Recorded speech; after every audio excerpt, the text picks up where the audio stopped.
आज व्यू 360 में गर्मी की बढ़ती हुई शिद्दत, पानी की किल्लत में इजाफा और फसलों की पैदावार में कमी। पाकिस्तान में माहौलियाती तब्दीली के वाज़ेह असरात से निमटने के लिए क्या 10 अरब का बजट काफ़ी होगा? दुनिया के सबसे अमीर शख्स को ट्विटर पर बॉट्स की मौजूदगी से क्या मसला है? और चलेंगे इराक के शहर मूसल, जहां लकड़ी से कोयला बनाने का रिवायती हुनर अब खतरे में है। कुछ रेस्टोरेंट्स बैरून मुल्क से दरामद किया हुआ कोयला इस्तेमाल करते हैं क्योंकि वो ज्यादा मयारी और सस्ता होता है।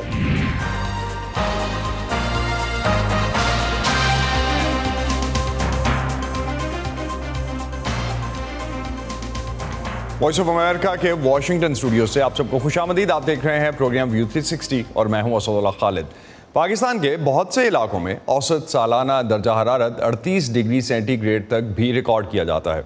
आजकल भी पाकिस्तान को एक और हीट वेव का सामना है।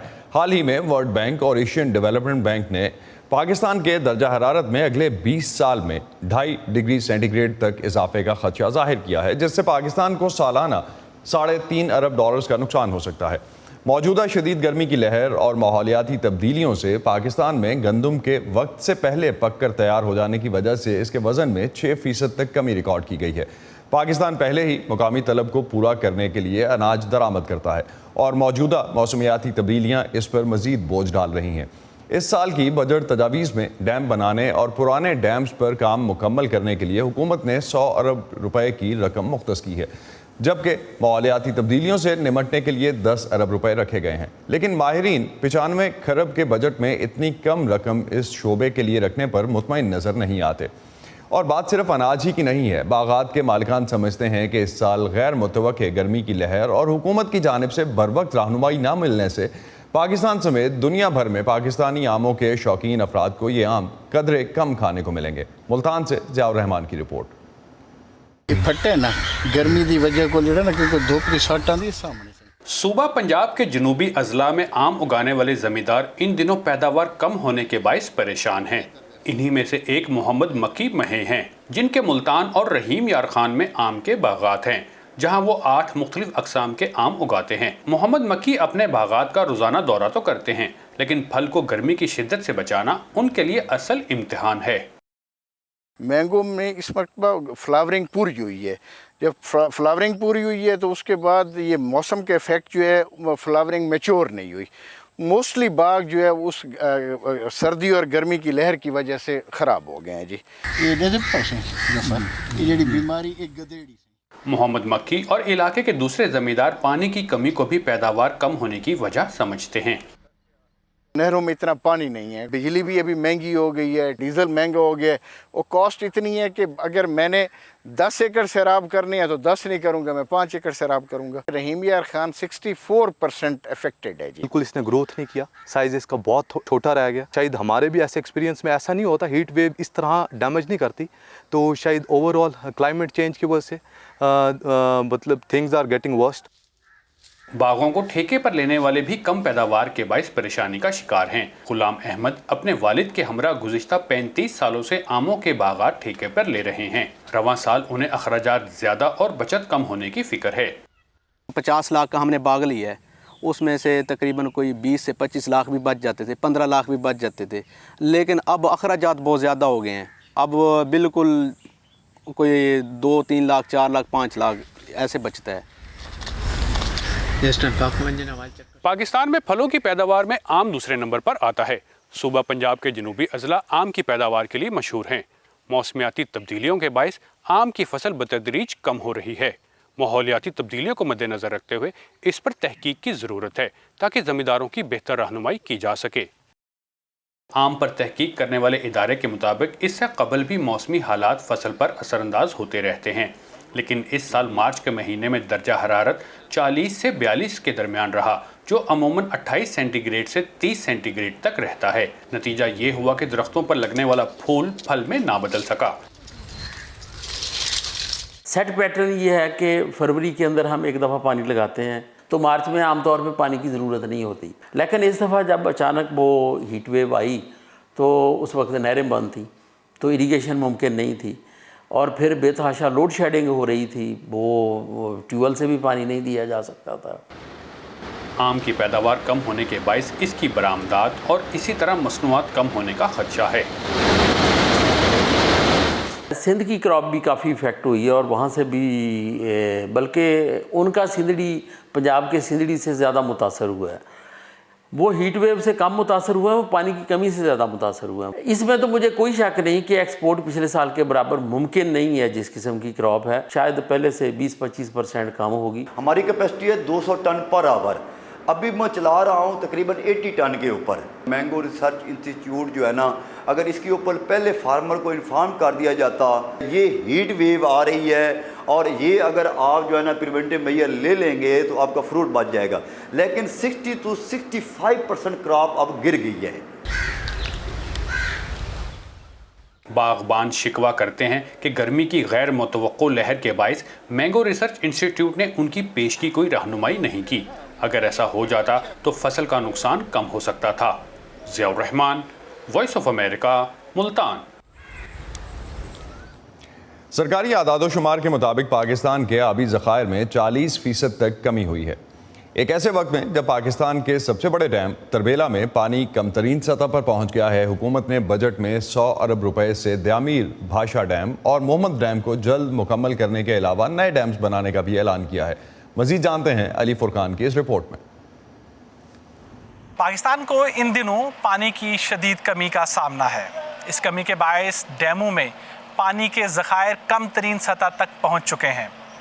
सरकारी अदादोशुमार के मुताबिक पाकिस्तान के आबी वसाइल में 40% तक किल्लत वाक़या हुई है।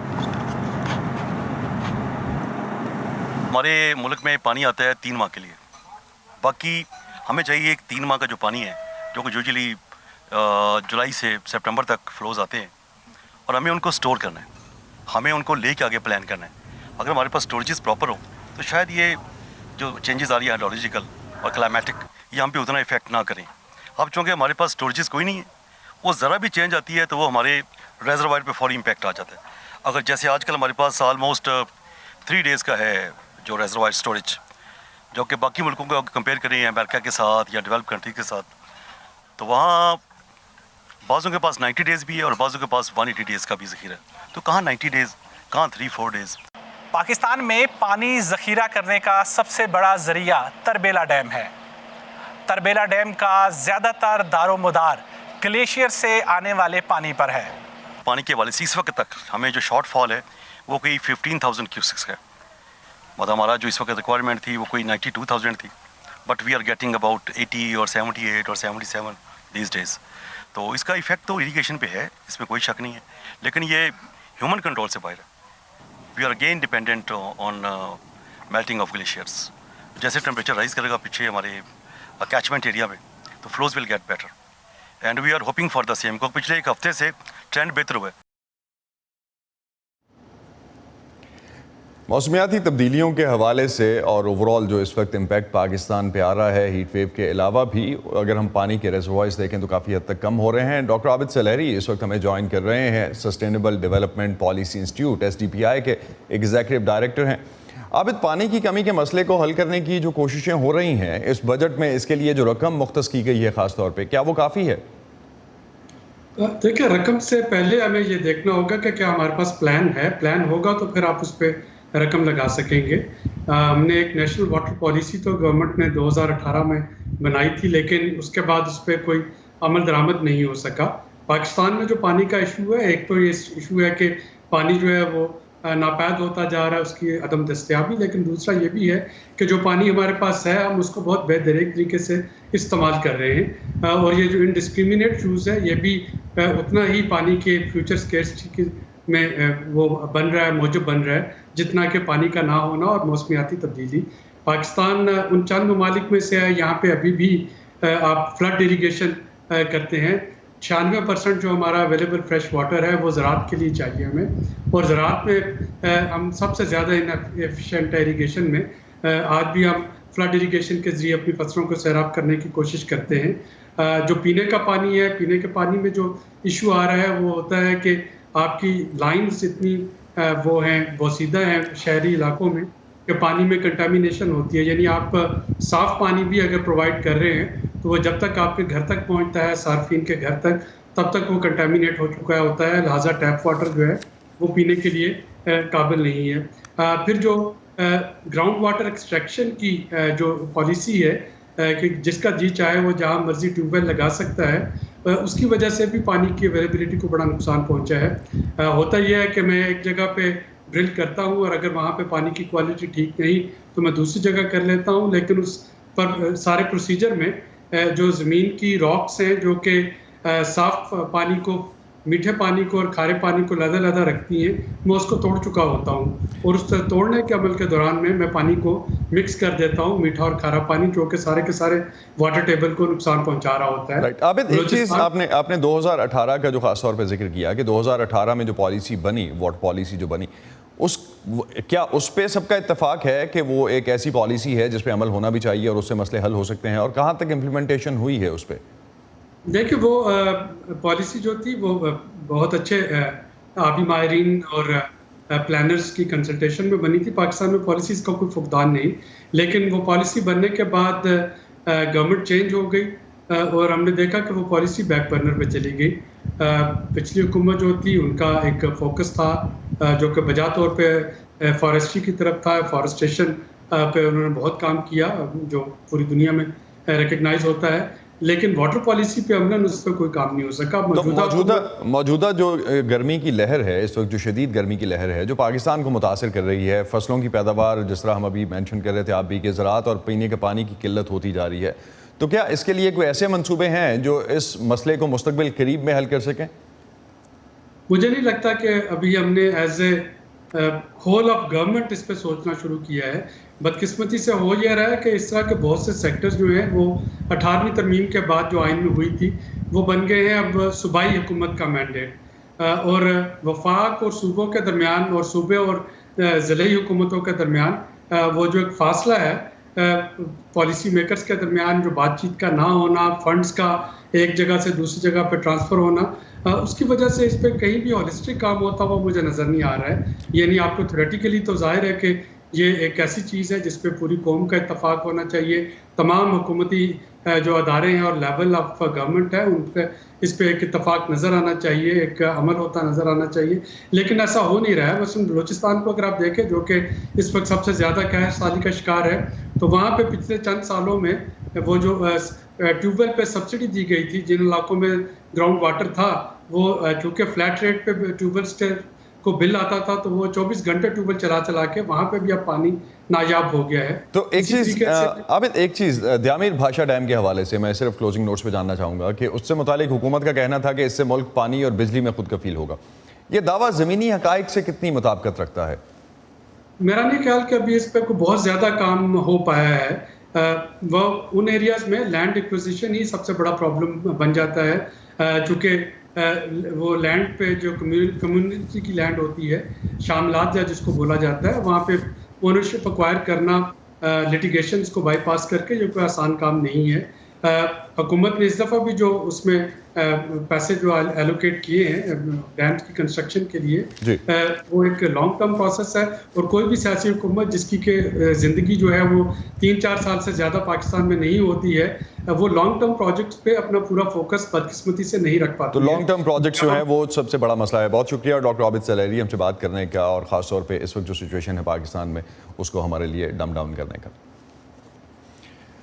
बलूचिस्तान के ज़िला डेरा बुगटी को बारिशों में कमी और मौसमियाती तब्दीलियों के बायस पिछले 3 सालों से कहत साली का सामना है। डेरा बुगटी के इलाके पीरको में पानी की शदीद किल्लत की वजह से लोग जोहड़ों और तालाबों का गंदा पानी पीने पर मजबूर हैं, जिससे इलाके में हैज़े की वबा फैल चुकी। मई के महीने में हैज़े की इस वबा से बच्चों समेत 4 अफराद हलाक, जबकि 2000 से ज़ायद मुतासर हुए। डेरा बुगटी की सूरत हाल पर देखते हैं मुर्तज़ा ज़ाहरी की रिपोर्ट।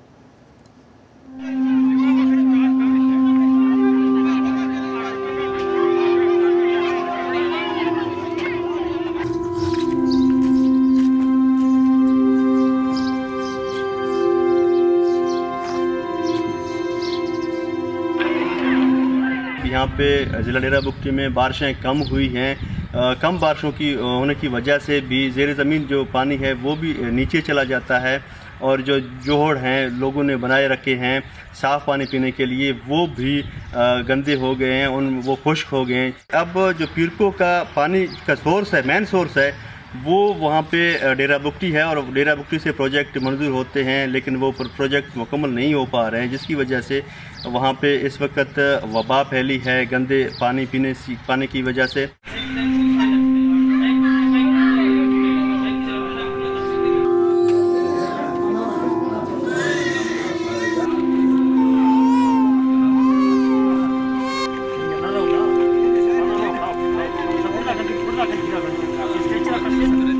پیرکو میں اس وقت شدید ڈائریا اور دست سے لوگ متاثر ہیں، سینکڑوں کی تعداد میں روزانہ لوگ متاثر ہو رہے ہیں اور اس کی شرح میں افواج بھی ہو رہے ہیں۔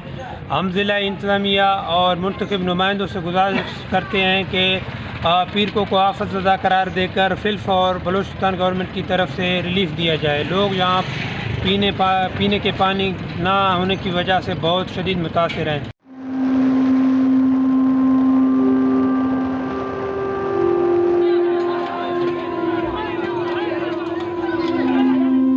یہاں پہ ڈیرہ بگٹی میں جو ہم فیس کر رہے ہیں، یہ 17 اپریل سے آؤٹ بریک شروع ہوا تھا ہیزے کا، کولریا جس کو کہتے ہیں۔ اس کی بیسک وجہ یہ تھی کہ واٹر ٹیبل جو ہمارا پتھر نالہ کا چشمہ ہے اس میں کنٹینیوسلی جو ہے ڈپلیشن آف واٹر ٹیبل ہوا ہے، کم ہوا ہے، تو اس سپلائی کی وجہ سے کافی ڈیزیز، واٹر باؤنڈ ڈیزیزز ہمارے علاقے میں پریویل کر رہی تھیں۔ جیسے ہی ہمیں ڈکلیئر ہوئی، آؤٹ بریک ڈکلیئر ہوئی، ٹائملی ہم نے ٹیمیں ڈسپیچ کی ہیلتھ ڈپارٹمنٹ کی، وہاں پہ PHU ہے ہماری اور جو ہمارا DHQ ہے ڈیرہ بگٹی کا، اس میں ایمرجنسی ہم نے ڈکلیئر کی، اور راؤنڈ دی کلاک ہمارے ڈاکٹرز اویلیبل ہیں وہاں پہ۔ تو پہلے ہم ان کو باؤزرز پرووائڈ کر رہے تھے DDMA کے through, district development disaster management کے تھرو 4 باؤزرز پرووائڈ کر رہے تھے اور 3 OGDCL کی طرف تھے۔ اب ایڈیشنل 8 باؤزرز کا اپروول ہو گیا ہے، وہ PHE ڈپارٹمنٹ کی طرف سے آج سے ہی سپلائی شروع ہو جائے گی، سیف ڈرنکنگ واٹر فرام ڈیرہ بگٹی۔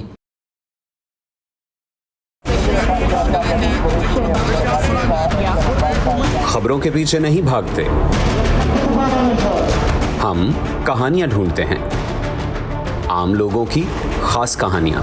میں کوئی ان سے الگ مخلوق تو نہ تھی، تو کیوں نہ میں ایک ایسا کام کروں کہ جس میں مہارت حاصل کروں، اور وہ نیکی کیا ہو، جو چھوٹی چھوٹی کوششوں سے بدل رہے ہیں بے شمار زندگیاں۔ مجھے جب بھی ضرورت ہوئی مجھے انہوں نے ماشاءاللہ قرضہ دیا اور میرا کاروبار بہت اچھا چلا۔ لا رہے ہیں اپنے ارد گرد بڑی تبدیلیاں۔ اکثر جو یہاں بچے ہیں نا وہ بھیک مانگنے والے بچے ہیں، اور جب یہ بچے اسکول میں آئے تو بہت سارے بچے خوش ہو رہے ہیں۔ آج وہیں عورتیں بے ہچک اپنے پلانٹوں پر، مطلب اپنے گوٹ کے پلانٹ پر آتی ہیں، پانی بھرتی ہے۔ ہم جاتے ہیں خبروں سے آگے۔ میں ہوں نیلوفر مغل، سمن خان، سعدیہ زبران جھا، عمر فاروق، چترا ڈار، جیتی آرانی، مرتضیٰ زہری۔ U360 میں آپ سب کو خوش آمدید۔ ہم ہیں وائس آف امریکہ۔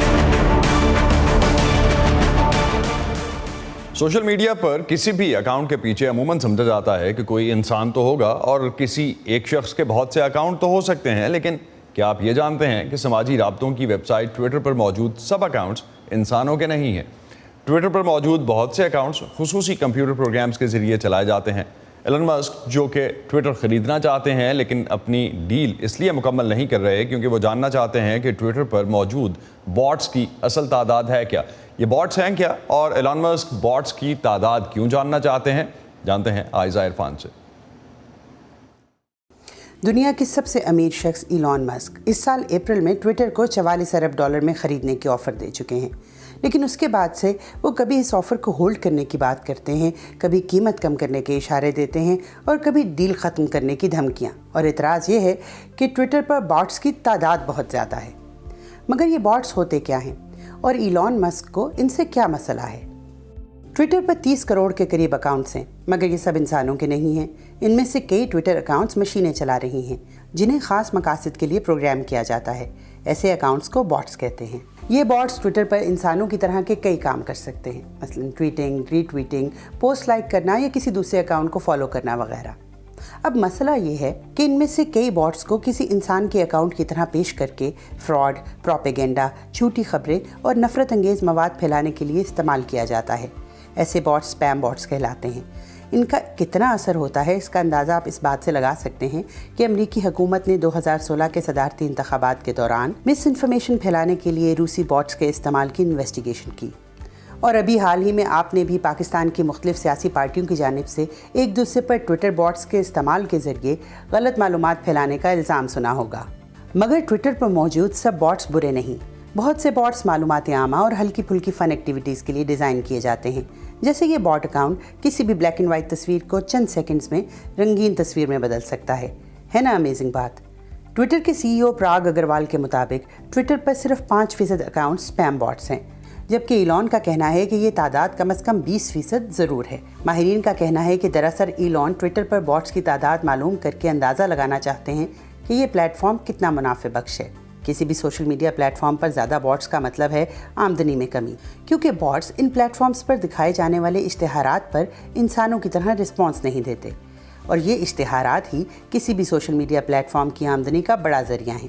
اس کے علاوہ ایکسپرٹس کا یہ بھی کہنا ہے کہ ایلون کی جانب سے باٹس کا شور مچانا ٹویٹر کو 44 ارب کی اصل بولی سے کم قیمت پر خرید پانے کی کوشش بھی ہو سکتی ہے۔ بہرحال وجہ جو بھی ہو، دنیا کے امیر ترین شخص کے بھاؤ تاؤ کے یہ نرالے انداز ٹیک انڈسٹری میں خاصا ہنگامہ مچائے ہوئے ہیں۔ لکڑی سے کوئلہ بنانے کے لیے دنیا میں مختلف طریقے استعمال کیے جاتے ہیں۔ صنعتی سطح پر یہ کام کوئلے کی بھٹیوں میں کیا جاتا ہے، لیکن عراق کے جنگ سے تباہ شدہ شہر موصل میں کچھ خاندان جو اپنے آباء و اجداد کے کوئلہ بنانے کے روایتی طریقے کے مطابق کوئلہ بنا رہے تھے، اب مشکلات کا شکار ہیں۔ وائس آف امریکہ کی رپورٹ۔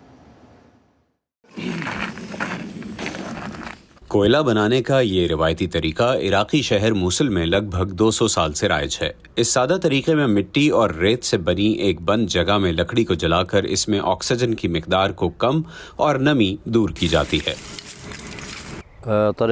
جیسا کہ آپ دیکھ سکتے ہیں، کوئلہ بنانے کے اس عمل میں ہم سب سے پہلے لکڑیاں اکٹھی کرتے ہیں۔ ہم نے یہ لکڑیاں خریدی ہیں، پھر انہیں مٹی کے ایک ڈھیر میں بند کر کے جلاتے ہیں۔ یہ کام 4 مرحلوں میں ہوتا ہے۔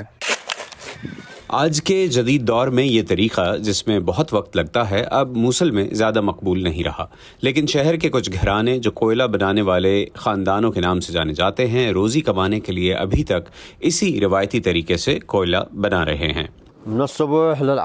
ہم صبح 8 بجے سے رات تک کام کرتے ہیں۔ اس کام سے ہماری صحت متاثر ہوتی ہے۔ کوئی اور دھول، مٹی اور دھوئیں سے بھرا یہ گندا کام نہیں کرنا چاہتا، لیکن یہ بہت آسان کام ہے جسے ہر کوئی کر سکتا ہے۔ کوئلہ بنانے والے اپنا زیادہ تر کوئلہ مقامی ریسٹورانٹس کو فروخت کرتے ہیں، جو اسے کباب بنانے کے لیے استعمال کرتے ہیں، لیکن ان کا کہنا ہے کہ اب اس کوئلے کے خریدار تلاش کرنا مشکل ہوتا جا رہا ہے، کیونکہ زیادہ تر ریسٹورانٹس اب درآمد شدہ کوئلہ استعمال کرتے ہیں۔ کچھ ریسٹورانٹس بیرون ملک سے درآمد کیا ہوا کوئلہ استعمال کرتے ہیں کیونکہ وہ زیادہ معیاری اور سستا ہوتا ہے۔ اس کی وجہ یہ ہے کہ بیرونی ملکوں میں حکومتیں کوئلہ بنانے والوں کی مدد کرتی ہیں۔ ہماری حکومت کو بھی مصنوعات کو بہتر کرنے کے لیے ہماری مدد کرنی چاہیے۔ ہمارا طریقہ کار آج بھی وہی ہے جو ہمارے آباء و اجداد کا تھا۔